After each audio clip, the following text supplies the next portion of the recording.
Et salut YouTube! Aujourd'hui on se retrouve dans une nouvelle vidéo comparaison et avis de 3 interfaces de contrôle dédiées à des logiciels de MAO. Allez, c'est parti! Alors aujourd'hui la comparaison va se faire sur la Mackie Control Pro qui est ici, la Behringer X-Touch Compact qui est ici et la Presonus Fader Port 8 qui est ici. Alors pour le coup, j'ai profité, j'ai trouvé ça intéressant de faire cette vidéo, déjà de pouvoir posséder les 3 interfaces de contrôle, de les avoir testées, de travailler ensemble, du moins de travailler avec les 3 en même temps, donc pouvoir vous donner un peu mon ressenti, mon avis, et surtout voir quelles sont les différences, les plus et les moins de chaque interface de contrôle. L'avantage, c'est que nous avons vraiment 3 gammes différentes. Nous avons l'entrée de gamme avec la Behringer X-Touch Compact, on a le milieu de gamme avec la Presonus et on a le haut de gamme avec la Mackie. On va voir si déjà d'une les gammes sont respectées, voire même au niveau tarif si ça vaut le coup. On va voir les différences, ce qu'elles ont de bien, ce qu'elles ont de pas si bien. Bref, on va essayer de démêler un peu tout ça et si ça vous intéresse, ben vous pourrez avoir, on va dire, un comparatif. Je vais essayer du moins de mon mieux. Alors, commençons tout de suite. Ces 3 interfaces de contrôle ont toutes les 3 des faders motorisés. Donc les faders, hein, je vous le remontre, c'est ça. C'est ce qui permet de pouvoir modifier le volume, le panoramique. Ils sont motorisés, donc ils se déplacent, voilà qu'on vient de le voir, tout seul. Quand je le pousse vers le haut, il redescend actuellement parce qu'il n'y a aucune valeur. Ils ont tous les 3 des faders de 10 cm. Donc une belle course de faders motorisés. On va commencer par la Presonus. Je passerai ensuite à la Mackie. Et on terminera avec la Behringer. Donc, comme dit, on le voit actuellement à l'écran, la Presonus est une interface de contrôle très compacte, très bien finie. Au niveau de ses matériaux, c'est correct, hein, c'est ni plus ni moins, c'est très correct, c'est bien fini. Au niveau du boîtier, on est sur un boîtier pas trop épais, voilà. Et au niveau de l'assemblage, c'est pareil, l'assemblage est bien fait. On voit que les faders sont bien construits, assez costauds. On n'a pas peur qu'ils nous restent dans les doigts. Les boutons sont de bonne qualité. On n'a pas peur que quand on clique, par exemple, dessus, voilà, on n'a pas peur qu'on écrase, qu'on casse ou autre. Tout ce qui est, on va dire, potard sur celle-ci, nous en avons 2. Et c'est la différence avec les 2 autres interfaces de contrôle, c'est que nous avons 8 faders, mais nous n'avons pas 8 potards sur le dessus. Presonus ayant fait le choix de ne pas mettre de potards au-dessus de chaque fader, comme par exemple on peut le voir sur la Mackie. Regardez, nous avons les faders ici et nous avons 8 petits potards en haut. Selon moi, ce n'est pas un problème, mais vous allez le comprendre par la suite. Vaut mieux ne pas faire les choses que de les faire mal. Je pense que beaucoup seront d'accord avec moi. Et pour le coup, nous avons que 8 faders. Et avec ces 8 faders, vous pouvez faire du volume comme du panoramique. Donc, finalement, il manque pas grand chose. Comme dit, donc là, nous avons 2 potards. Un plus gros, un jog wheel qui est ici, qui est vraiment de très bonne qualité. Pas très grand, c'est vrai. Cranté.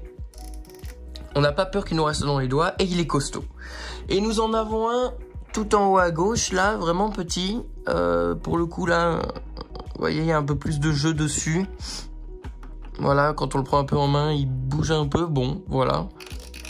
Aussi cranté, qui peut servir à faire du panoramique sur la piste sélectionnée. Et ensuite, vraiment au niveau de la finition, on va y retrouver, comme dit, les 8 faders motorisés en 10 bits. Très important, je reviendrai après sur cette fonction. Au-dessus, nous avons les petits boutons qui vont être les mute et les solo. Et au-dessus, les boutons select. Gauche, on va avoir une rangée ici de quelques boutons très corrects au niveau de la finition. Et à droite, une grande rangée d'autres boutons ici, plus d'autres ici, qui sont tous bien finis. Donc comme vous le voyez, c'est une interface de contrôle compacte. Il n'y a pas de superflu, hein, il y a vraiment que l'essentiel, bien fini. pour un tarif, les amis, d'environ 500 €. Au niveau connectique, on va y retrouver à l'arrière vraiment pas grand chose, on va dire toujours pareil, l'essentiel, un port d'alimentation, parce que bien sûr il faut les alimenter, comme c'est motorisé, un port pédale foot switch pour pouvoir brancher une pédale, un port USB et un bouton d'allumage. Voilà pour, on va dire, la présentation, on va dire assez sommaire, hein. Comme ça on va pas trop trop détailler non plus. Je pense que l'essentiel a été donné, vous inquiétez pas, après on passera vraiment sur le ressenti, la vie et le travail. Passons sur la Mackie. La Mackie, tout de suite, on est sur un autre tarif. Hein. On passe plutôt sur un tarif de 1200 € à peu près. D'accord? Beaucoup plus gros. Hein. Quand on voit que la Presonus fait à peu près 30 cm par 30 cm, bah, la Mackie, elle en fait plutôt environ 50 par 50. Donc déjà, c'est pas pareil. Mais ensuite, il n'y a pas que ça qui frappe. Le boîtier est beaucoup plus épais. C'est du métal. Partout. On est vraiment sur une finition, on va dire, assez premium. D'ailleurs, regardez, Mackie a essayé de faire une finition avec vis apparente, un peu comme on pouvait trouver à l'époque sur les consoles.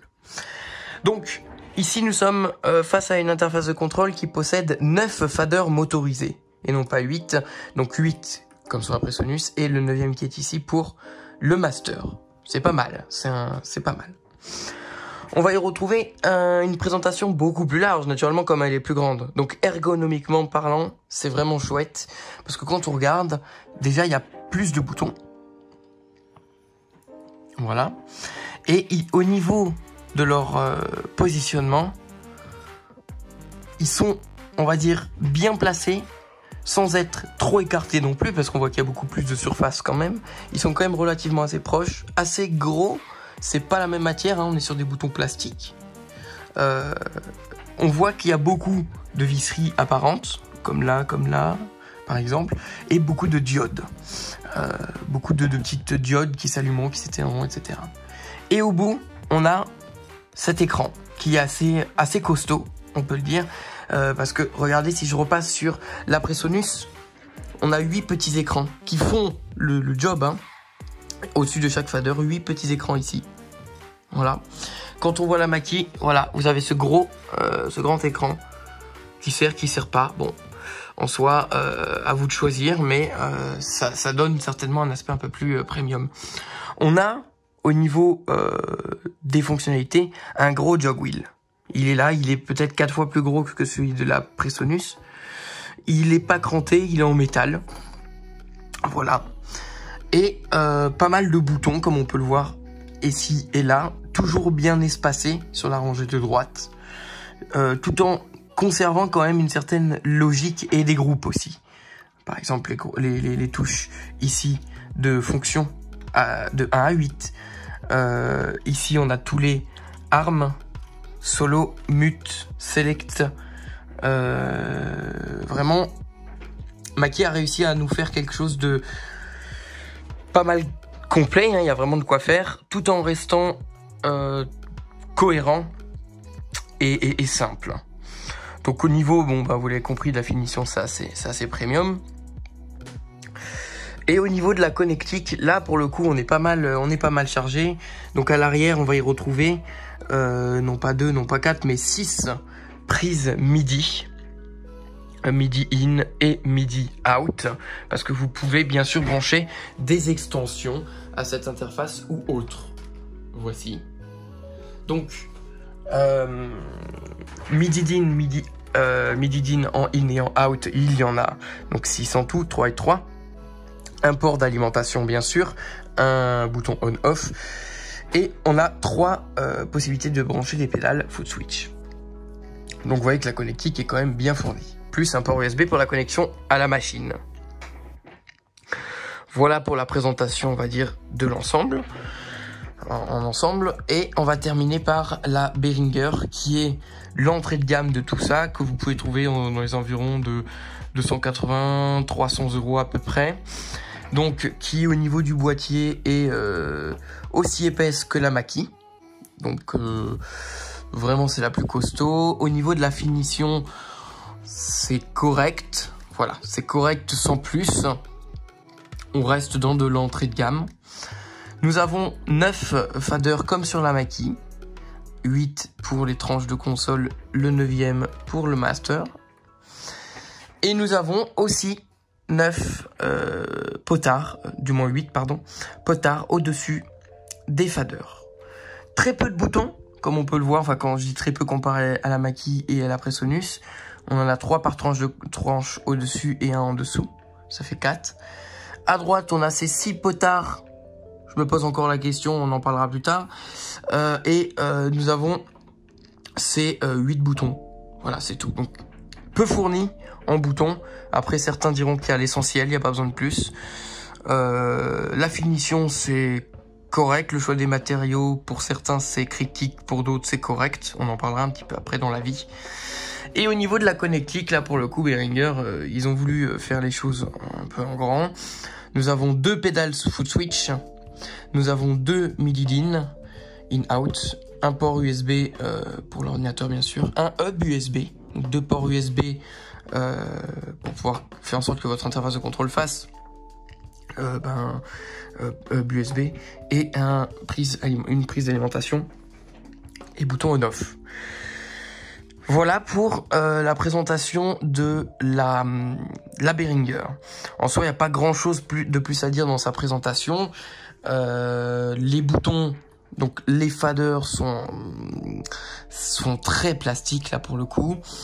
Très proche du châssis, donc après attention à voir avec l'entretien et les poussières, etc. Les boutons, c'est correct, les boutons cliquables. C'est pas aussi qualitatif que chez Presonus, là, sur les boutons cliquables dans cette matière un peu caoutchouc. Les potards, pour moi, c'est assez médiocre.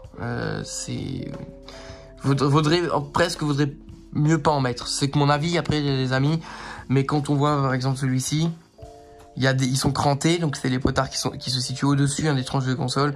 Ils sont crantés, mais alors l'écran, il faut pas, voilà, hein, pour être 32 crans, il faut vraiment, il y a se lever tôt comme on dit, hein, parce que c'est pas des crans comme celui-là, voilà, sur la Presonus où on tourne, on est sûr qu'on est entre les deux là. C'est des crans tellement légers que bon voilà. Et puis même au niveau de la finition, c'est très très plastique, c'est très là quand je le touche, celui-là il est toute neuve, mais il est même un peu tordu. Voilà, c'est entrée de gamme. Là à droite, ils ont mis, je sais pas pourquoi, 6 voire 8 pardon, à nouveau potards ici.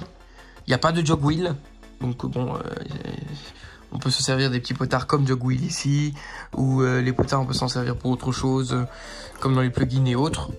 Pourquoi pas, en tout cas moi je suis pas emballé par ce ni mode de présentation ni mode de fonctionnement, mais après comme dit, il en faut pour tous les goûts et pour tous les budgets surtout. Voilà les amis pour la présentation, on va dire, générale de ces 3 interfaces de contrôle. Maintenant on va passer un peu plus dans le détail, on va rentrer un peu plus, comme on dit, dans le vif du sujet. Alors, concernant la Presonus, les plus, les moins. Honnêtement, pour moi, c'est vraiment un excellent rapport qualité-prix. Alors attention, je vous dis ça, je suis ni sponsorisé ni rien du tout. Hein. Je travaille avec ces 3 interfaces, je dois développer pour et je les teste.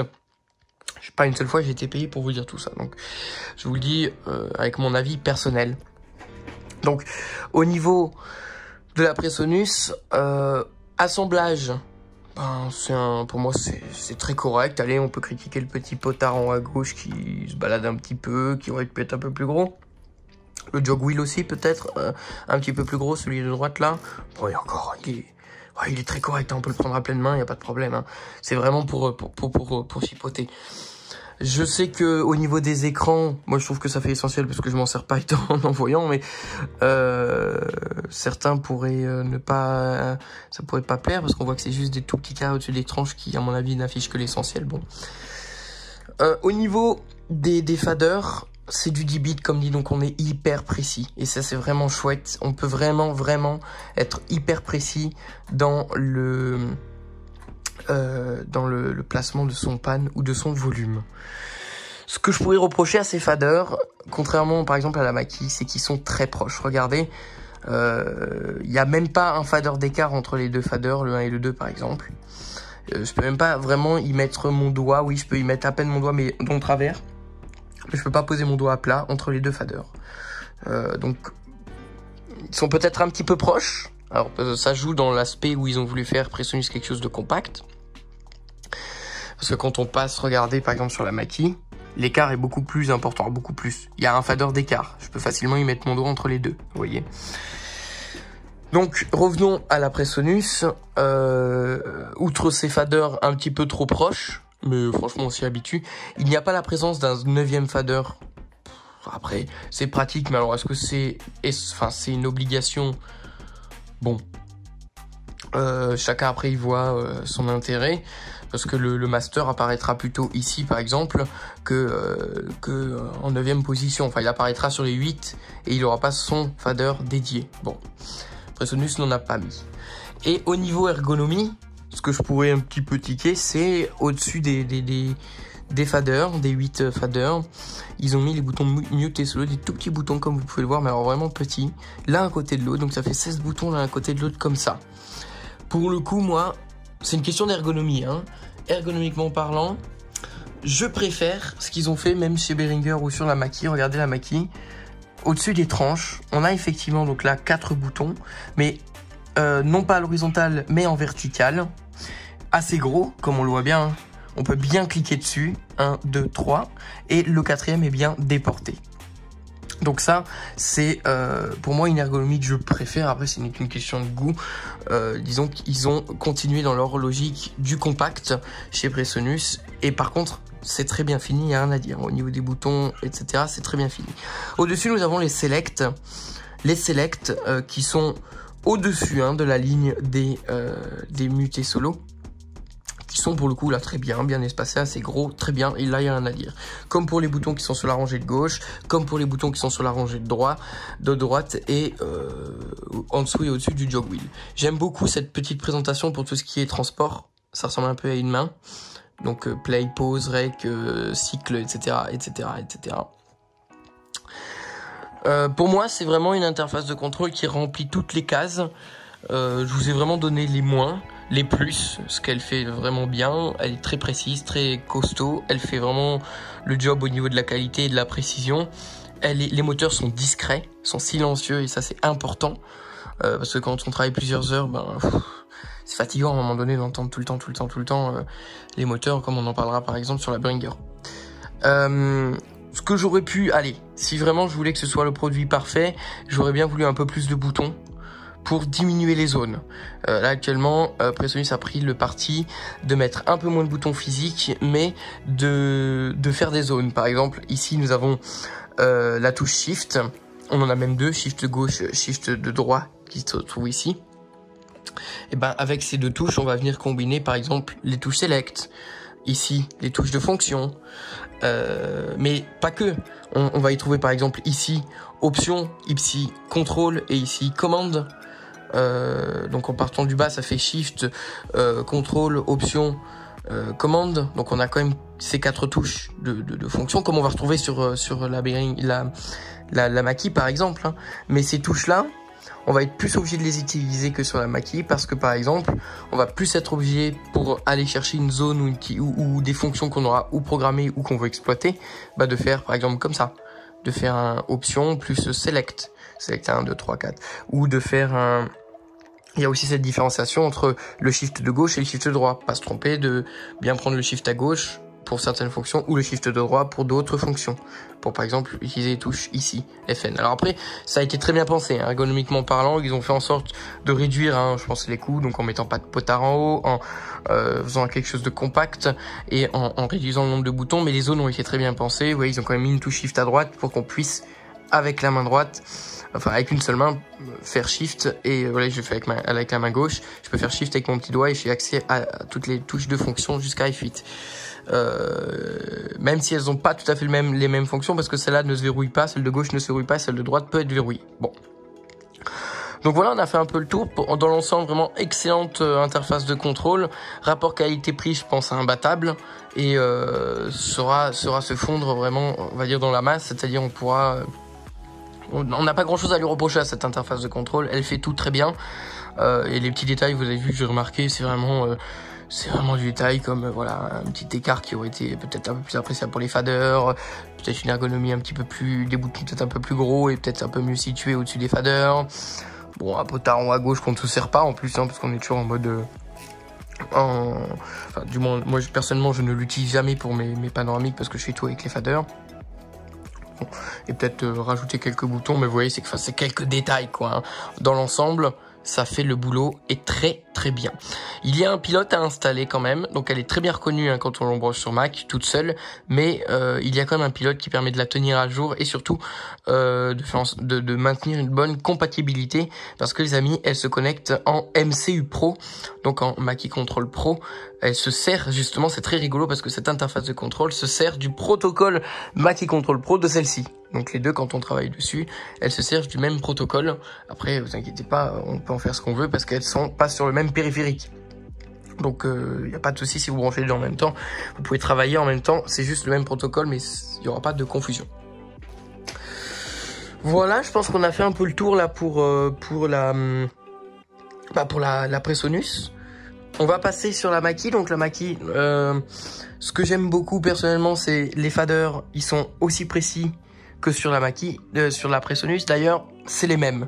Je vous dis la vérité, ils sont surélevés pareil. Si on regarde de vraiment très près, ils sont un peu surélevés du châssis, comme on peut retrouver sur la Presonus. Le fader est un peu surélevé du châssis, donc c'est vraiment bien.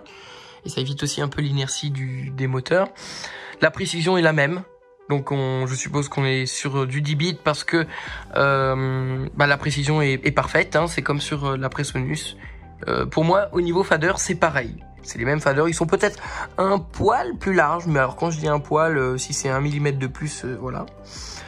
Ils ont l'avantage voilà, d'être un peu plus séparés. Donc par exemple, ergonomiquement parlant, quand on voit pas, c'est quand même pratique. Et il y a ce 9e fader qui en plus est bien plus séparé que les autres. Donc au moins, on a bien la délimitation pour le fader master.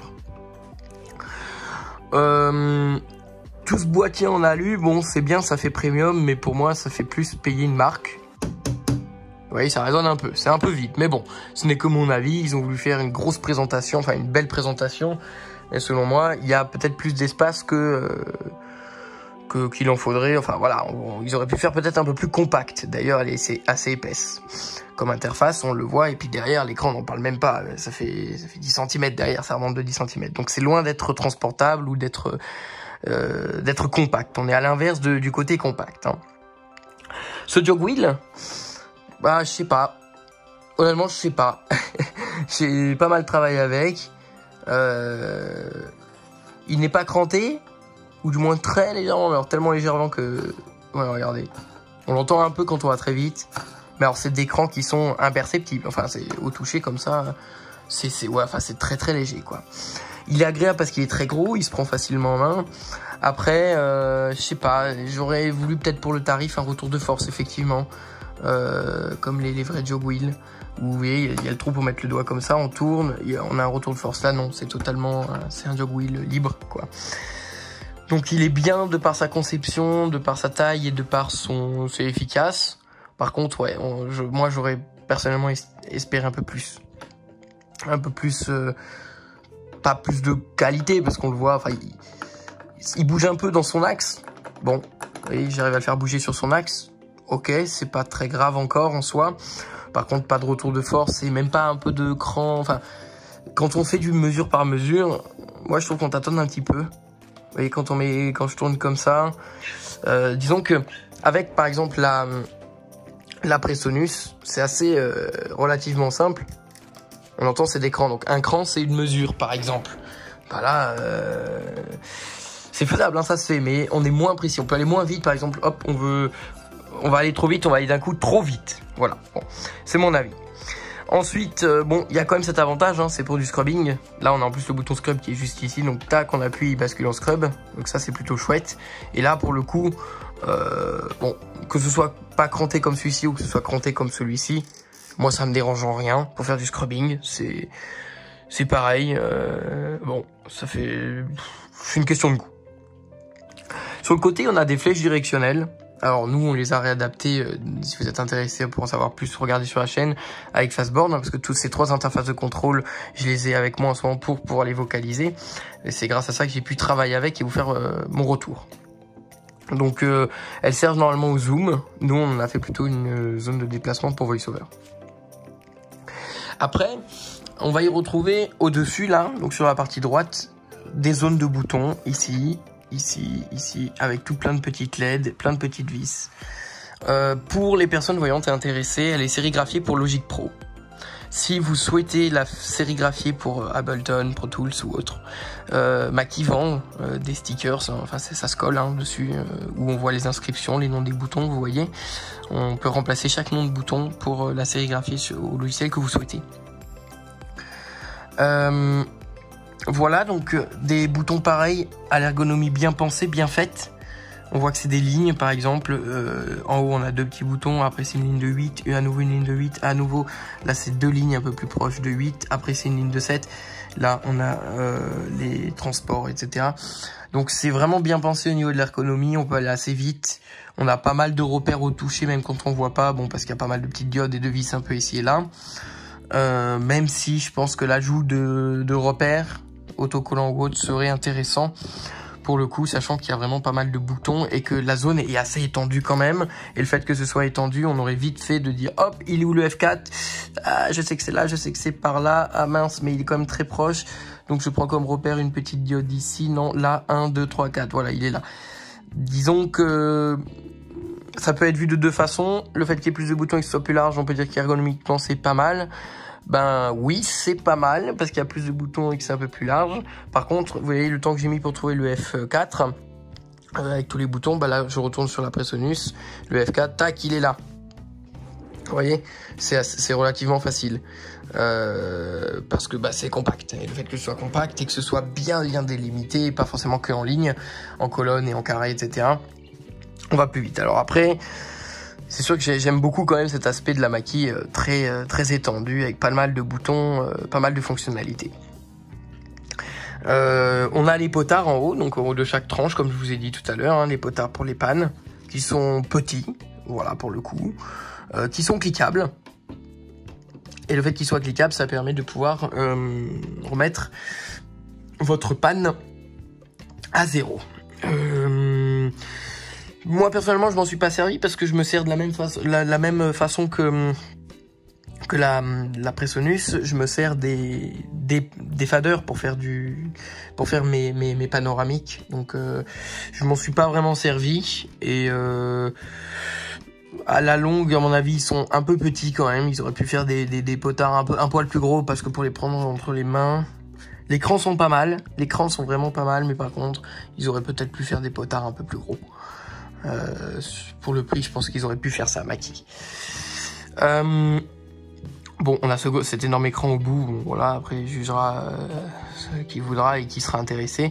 Moi, le seul reproche que j'ai à faire, je l'utilise pas comme dit, mais par contre, si vous écoutez bien, écoutez. L'écran fait un sifflement. Et ça, c'est assez dérangeant. Alors, l'avantage, c'est que moi, en n'utilisant pas l'écran, je l'éteins royalement, donc il n'y a plus de sifflement et le problème il est réglé. Mais si on prend la Presonus, les petits écrans de la Presonus ne font pas un bruit, que là c'est un bruit pour moi je trouve assez désagréable, et ça m'étonne vraiment de Mackie qui est quand même positionné haut de gamme, hein, on peut le dire clairement. Donc c'est étonnant, mais voilà, c'est un petit détail à souligner.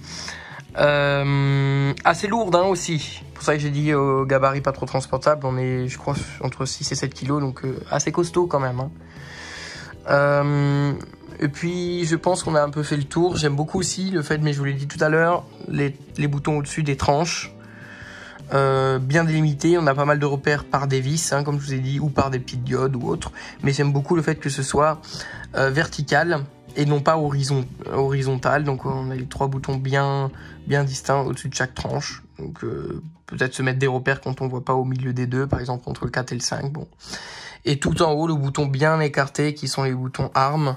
Bon, de toute manière, quand on voit pas, enfin nous on l'a totalement réadapté pour vocaliser cette interface. Voilà les amis, c'est une interface qui n'a pas de pilote et qui c'est chouette. parce que elle est plug and play, on la branche directement, elle est reconnue, alors du moins dans Logic, c'est vachement chouette, hein. Tout de suite prémappé, reconnu, Mackie Control Pro, tout est beau, porte d'entrée, porte de sortie, c'est magnifique. Mackie conseille quand même de l'utiliser en USB, comme elle est là actuellement, donc branchée en USB à l'ordinateur plus l'alimentation. On peut l'utiliser en MIDI DIN, mais Mackie conseille de l'utiliser en USB. Voilà, et puis c'est aussi agréable le soir, c'est un peu un poste de pilotage d'Airbus, quoi. Il y a de la diode un peu partout, il y a de la lumière un peu partout, c'est sympa. Un dernier mot pour les faders, mais bon, je vous l'ai dit tout à l'heure, c'est les mêmes que la Presonus. Elle est un peu plus vieille, cette interface de contrôle, elle a déjà un peu plus de vécu, elle est pas toute neuve, c'est un prêt. Ils sont un peu plus bruyants, les faders, mais je pense que c'est de l'usure. C'est une interface qui a quelques années maintenant. Voilà, ils sont un petit peu plus bruyants, mais en soi c'est la même, hein, même chose. Précision, efficacité, vitesse, rapidité. On a comme sur la Presonus, le réglage de la force. On peut régler le retour de force et on peut aussi régler la précision du fader. C'est ce qui est plutôt cool, parce que 1024 pas c'est quand même pas mal, hein, quand même. Bon. Donc je pense qu'on a fait un peu le tour pour la Mackie, on va passer à la Behringer, où pour le coup là, il n'y a pas énormément de choses à dire. Sachant que, comme son nom l'indique, c'est une compacte, et elle est très compacte. Personnellement, moi, je suis pas fan des faders, très plastique, vraiment mou au toucher. Enfin, le retour fait vraiment, comparé aux deux autres, c'est bien parce qu'on a quand même des faders motorisés. C'est bien parce qu'ils sont bien écartés. Là, pour le coup, ils sont même plus écartés que sur la Mackie. Donc, ergonomiquement parlant, quand on voit pas, là, c'est pratique. C'est bien parce qu'on a un 9e fader. Par contre, elle est moins précise, on n'est pas sur du 10 bits, donc sur du 1024 pas si vous préférez. Elle est moins précise, elle est plus bruyante, et ça il faut quand même le souligner. À l'entretien, comme j'ai dit tout à l'heure, je sais pas, sachant que les faders sont très collés au châssis, donc à mon avis ça doit faire un bon ramasse-poussière tout ça, mais bon, elle est assez neuve celle-là, donc je pourrais pas vous en dire sur le retour. Il n'y a pas d'écran, effectivement, c'est assez rigolo, mais il n'y a pas, bon, il n'y en a pas besoin non plus, hein, vous me direz, mais voilà. Les boutons, un peu comme sur la Mackie en haut, eux ils ont pris le choix chez Behringer de mettre 3 boutons au-dessus des tranches et un bouton en dessous. Pourquoi pas? Pourquoi pas? Voilà, c'est une question de goût après, mais c'est vrai que moi, pareil, hein, comme sur la Mackie, j'apprécie le fait que ce soit des touches verticales et non horizontales et qu'elles soient les 3 pareilles, ça me dérange pas. Le fait que ce soit toutes les 3 pareilles, c'est bien, c'est facilement repérable avec les doigts quand on glisse dessus, c'est cool. Après, il y a pareil ce petit problème de défaut d'assemblage, mais après on peut pas tout vouloir pour un tarif modéré. Par exemple, là sur les boutons en haut, le bouton de tout en haut à gauche, elle est neuve, hein, elle est quasiment neuve, et pourtant il est pas mal écrasé. Vraiment bien écrasé, même j'ai peur qu'il me reste un peu dans le doigt, j'ai peur qu'il reste collé le truc, vous voyez. J'ai peur que le bouton reste collé. Qu'en dessous, non, ça reste, ça va. Lui il est plus haut, lui il est un peu plus bas. Enfin, ils ont pas tous la même finition les boutons. Ils sont corrects au niveau du toucher, mais la finition et le retour n'est pas tout à fait le même en fonction de quand on appuie. Il y en a qui sont un peu plus durs, il y en a qui sont plus mous, il y en a qui s'enfoncent plus. Enfin, voilà, ça fait un peu low cost. Et alors c'est comme je vous l'ai dit tout à l'heure, les potards sur le dessus. Pour moi ça fait bouchon de stylo. Bouchon de stylo avec d'écran qui vous en mettez pas, c'est pareil quoi en fait, hein. Même pour moi je trouve ça plus embêtant ces écrans là qu'il n'y en ait pas, parce qu'il y a des espèces d'écrans où on sait pas trop où on se situe, c'est pas très précis, puis c'est pareil, c'est bruyant quoi. C'est pas un clic prononcé comme là, où là on est sur un vrai clic. Là c'est bruyant, on a l'impression qu'il y a quelque chose qui frotte quoi. Bon. Donc voilà. Et après, comme vous voyez, il y a vraiment très très peu de boutons. Il y a juste cela. Et là, on a les 8 potards. Alors là, drôle de choix. Ça fait tout. On peut s'en servir de jog wheel, on peut s'en servir de... Et puis il faut savoir, des fois le jog wheel on peut l'avoir là, des fois on peut l'avoir là, en fonction de comment on la programme. Elle est reconnue en Mackie tout simple, en protocole Mackie tout simple elle. Ils ont voulu je pense faire aussi un peu un mode plugin pour mettre des potards un peu ici, là, par là, comme ça. Bon, ça fait un peu fait main levée aussi encore une fois. Les boutons en dessous, il n'y a aucune ergonomie. Enfin bon, ils ont mis 8 boutons de rangée de 4 quoi. Pour les boutons de transport, on a un bouton... étonnamment, ils ont mis un bouton qui contrôle là. Enfin, tout est un peu mélangé finalement. Il y a pas vraiment... Il y a peu de boutons. Et les peu de boutons qu'il y a, moi je trouve que ils auraient pu organiser ça un peu mieux quand même. Enfin, franchement, ouais, ça aurait pu être un peu mieux organisé. Mais bon, c'est comme dit, c'est une interface de contrôle motorisée. 9 faders, avec du potard, avec du bouton. Enfin voilà, je pense que pour une entrée de gamme, on peut pas en attendre plus non plus. Après, voilà, comme dit, au niveau de la précision, on n'est pas sur la précision des faders de la Makini de la Presonus. Et pour la finition des boutons et des potards, de même. Le mode hub, je voulais quand même vous en toucher un mot. Moi j'ai testé le hub. Il faut pas en abuser du mode hub, parce que si on en abuse un petit peu, l'interface ne marche plus correctement. Je sais pas, il y a des soucis d'alimentation, ou quand on met des trucs qui consomment trop. Alors vous me direz, ouais, il faut pas abuser, on est d'accord. Je pense qu'il faut pas dépasser 500 mAh par port USB à l'arrière, sinon après elle tire un peu la gueule. Les potards, je voulais vous dire, sont aussi cliquables, mais bon, voilà, en fonction du potard. Par exemple, le premier là, voilà, on a du mal à les cliquer, il est un peu enfoncé vers l'avant, il est un peu tordu. Celui-là, le deuxième, ouais, il clique plutôt bien. Alors, le troisième, quand on clique, ouais, il a un peu du mal à remonter. Bon, ok. Et pareil pour les 8 à droite là, ils sont aussi cliquables. Bon, pour le coup, là, c'est un bon clic franc, hein, on entend qu'on clique, quoi. Hein, c'est un bon clic. Voilà les amis pour ce retour de ces 3 interfaces de contrôle que j'ai quand même la chance d'avoir en ma possession. Donc la Maki plus pour très longtemps, mais les deux, la Behringer et la Presonus, je les ai avec moi. Si vous souhaitez que je fasse un test d'autres interfaces de contrôle, que vous pouvez m'en faire parvenir, que je voulais que je la passe sur la chaîne, avec très grand plaisir, n'hésitez pas. Si vous voulez que j'adapte, parce que je le rappelle, hein, moi j'ai ces 3 interfaces de contrôle pour les adapter à Fastboard, donc pour les vocaliser pour Logic Pro, pour que quand on touche les faders ça parle, etc. Allez voir sur la chaîne si vous êtes intéressé. Si vous avez une interface de contrôle, que vous souhaitez l'adapter, contactez-moi et je peux vous l'adapter. Il suffira juste de me la faire parvenir et puis voilà. Hein. J'espère que ce petit retour, qui n'est qu'un retour personnel, je le précise, vous aura plu ou vous aura peut-être aiguillé dans votre choix. Si vous avez des questions, n'hésitez pas, hein, vous connaissez la chanson, n'hésitez pas à me les poser, n'hésitez pas, je me ferai un plaisir d'y répondre. Du moins, je ferai de mon mieux pour y répondre.